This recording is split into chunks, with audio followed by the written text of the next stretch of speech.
Em nome do Pai, e do Filho e do Espírito Santo. Amém. Queridos irmãos e irmãs, sejam muito bem-vindos para mais um dia de meditação. Com a graça de Deus, chegamos hoje no dia 350 do ano. Estamos a 2 semanas da conclusão do nosso estudo e meditação da Sagrada Escritura. No dia de hoje, uma carta, um capítulo, escrito por São Paulo, a carta de São Paulo a Filemon, e nós vamos encerrar também a literatura, as cartas de São Paulo. Pai nosso que estais no céu, santificado seja o vosso nome, venha a nós o vosso reino. Seja feita a vossa vontade, assim na terra como no céu. O pão nosso de cada dia nos dai hoje. Perdoai-nos as nossas ofensas, assim como nós perdoamos a quem nos tem ofendido. E não nos deixeis cair em tentação, mas livrai-nos do mal. Amém. Ave Maria, cheia de graça, o Senhor é convosco. Bendita sois vós entre as mulheres, e bendito é o fruto do vosso ventre, Jesus.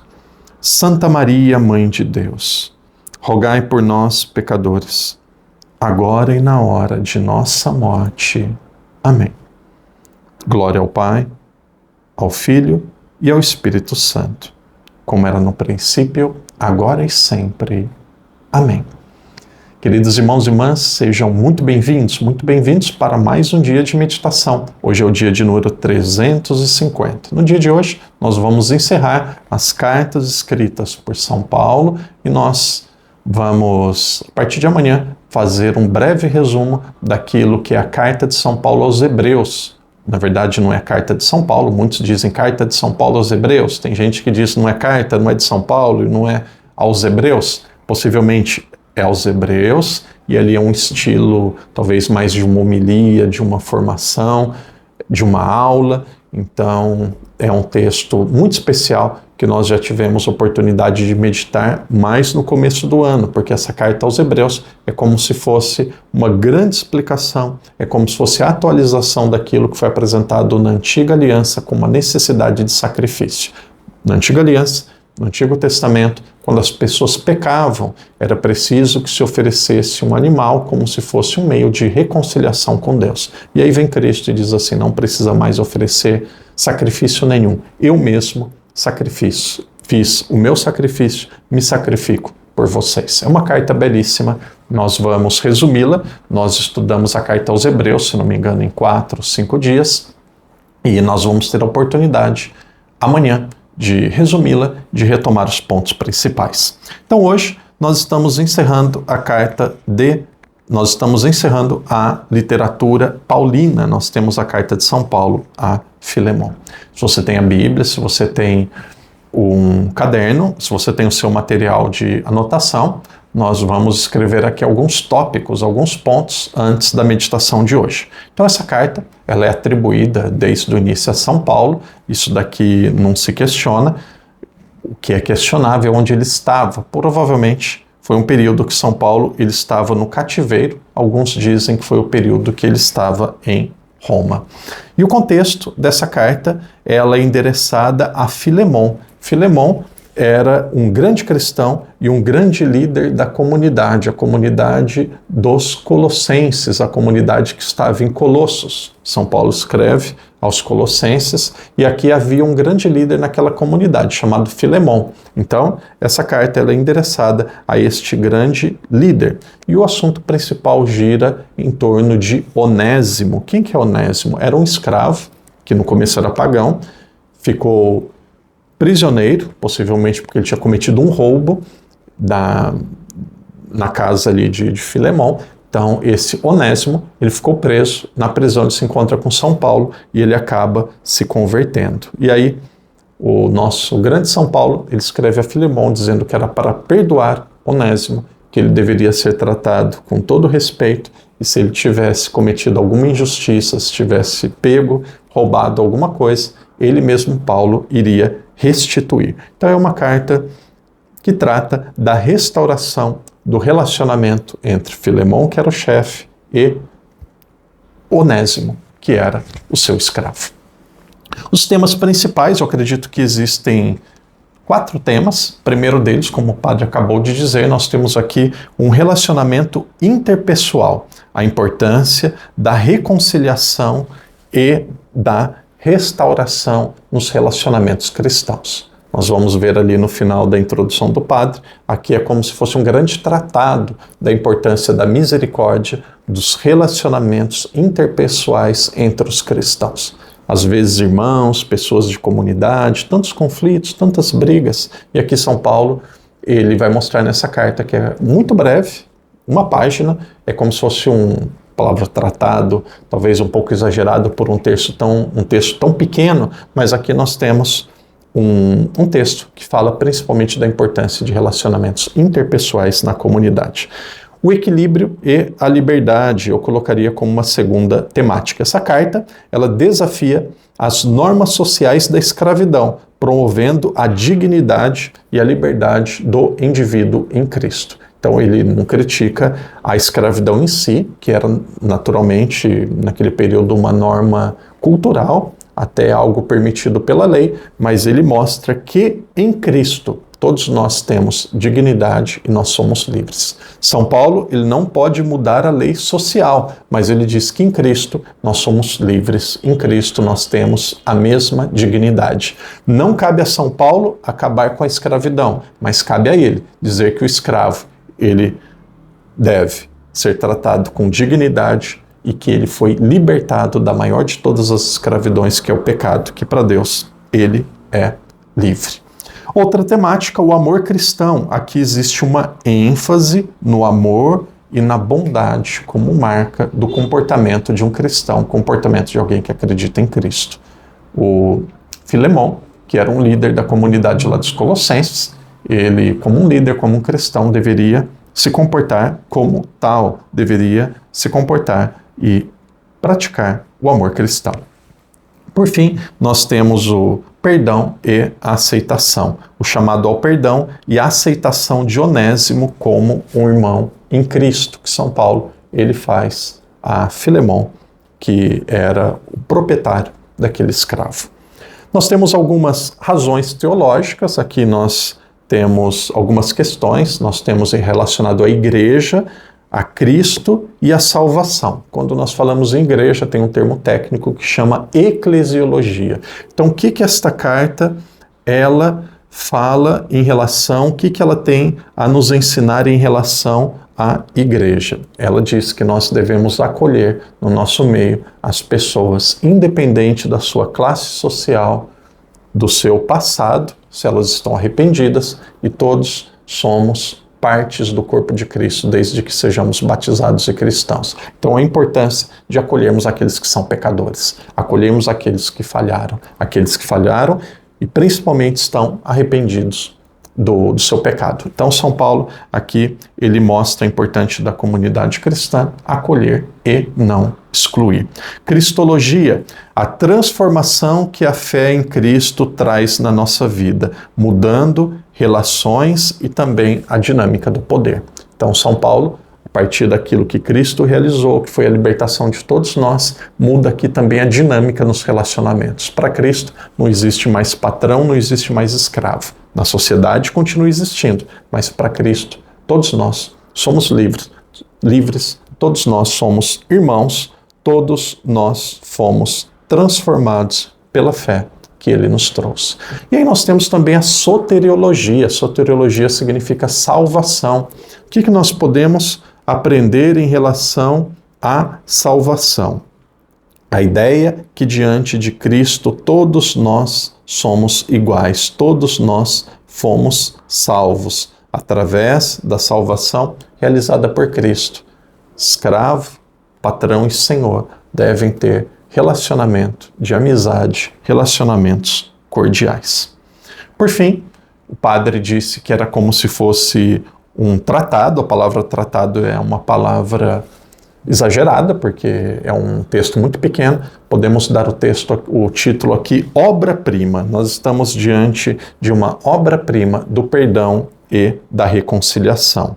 Esse texto desafia as normas sociais de uma época que promove de uma época que dividia as classes, não considerava misericórdia. Então aqui nós temos uma obra-prima do perdão e da reconciliação, que nos ensina a promover a visão do Evangelho que transcende as divisões sociais e enfatiza a dignidade de todas as pessoas humanas que foram salvas por Cristo. Na tradição católica, esta carta, normalmente, frequentemente, ela é utilizada para refletir sobre a misericórdia e a aceitação de pessoas que falharam no seio da nossa comunidade. Então nós temos aqui alguns pontos que podem ajudar na nossa reflexão. Começo da carta, versículo 1, Paulo ele diz, aqui nós podemos subentender que ele estava na prisão, Paulo, prisioneiro de Cristo Jesus, e o irmão Timóteo, aqui ele estava com Timóteo, a Filemon, nosso muito amado colaborador, a nossa irmã Ápia, ao nosso companheiro de armas Arquipo e à igreja que se reúne na sua casa. Graça e paz a vós da parte de Deus, nosso Pai e de nosso Senhor Jesus Cristo. Então aqui nós tínhamos a igreja que não tinha templo como nós temos hoje, mas que era uma igreja doméstica. Aqui, no período de perseguição, era uma igreja doméstica. Ele diz quem ele é, Paulo, onde ele está, na prisão, quem está com ele e para quem ele escreve. E aí a igreja possivelmente se reunia na casa deste homem chamado Arquipo. Arquipo, possivelmente a igreja se reunia na casa dele. São Paulo, ele continua com uma ação de graças e oração. Dou sempre graças ao meu Deus, lembrando-me de ti em minhas orações, porque ouço falar do teu amor e da fé que te anima em relação ao Senhor Jesus e para com todos os santos. Aí ele fala para Filemon, possa a tua generosidade, inspirada pela fé, tornar-se eficaz pelo conhecimento de todo o bem que nos é dado realizar por Cristo.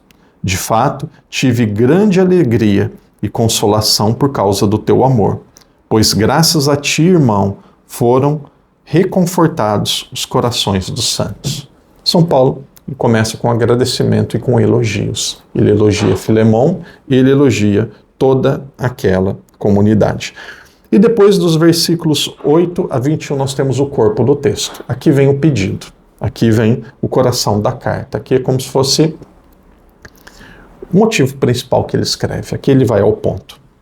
Por isso, tendo embora toda liberdade em Cristo de te ordenar o que convém, prefiro fazer um pedido invocando a caridade. E na qualidade de Paulo, velho, e agora também prisioneiro de Cristo Jesus, que venho suplicar-te em favor de meu filho Onésimo, que gerei na prisão. Veja, Paulo ele não está pedindo para ele mesmo. Outrora ele me foi inútil, mas doravante será muito útil a ti, como se tornou para mim. Mando de volta a ti. Ele é como se fosse meu próprio coração. Eu queria segurá-lo comigo, para que, em teu nome, ele me servisse nessa prisão que me valeu a pregação do Evangelho. Entretanto, nada quis fazer sem teu consentimento, para que tua boa ação não fosse como que forçada, mas espontânea. Então ele diz assim, eu queria que ele ficasse na prisão, ou que ele ficasse comigo para me servir, mas eu envio ele de volta para ti. Para quê? Para que aconteça a reconciliação, para você o perdoar e para que ele também possa servir o Evangelho. E aí ele diz do seu relacionamento com ele. É como se tivesse se tornado seu filho na prisão e ele é como se fosse o próprio coração de São Paulo. Muito bonito. Talvez ele tenha sido retirado de ti por um pouco de tempo, a fim de que o recuperasse para sempre. Eles chamam prisão de ter sido retirado por um tempo, a fim de que recuperasse para sempre. Não mais como escravo, mas bem melhor do que como escravo, como irmão amado. Quando ele foi retirado de Filemon, foi retirado como escravo. Agora ele volta como irmão bem amado. Muitíssimo para mim, e tanto para ti, segundo a carne e segundo o Senhor. Portanto, se me consideras teu amigo, olha aqui, parece até uma chantagem emocional. Na verdade não é, mas olha São Paulo, versículo 17. Se consideras-me como teu amigo, recebe-o como se fosse a mim mesmo. Eu grifaria aqui: se você me considera um amigo, recebe ele como se fosse a mim mesmo. E se ele te deu algum prejuízo ou deve alguma coisa, põe na minha conta. Eu, Paulo, escrevo de punho e pagarei, para não dizer que também tu és devedor de mim mesmo, a mim.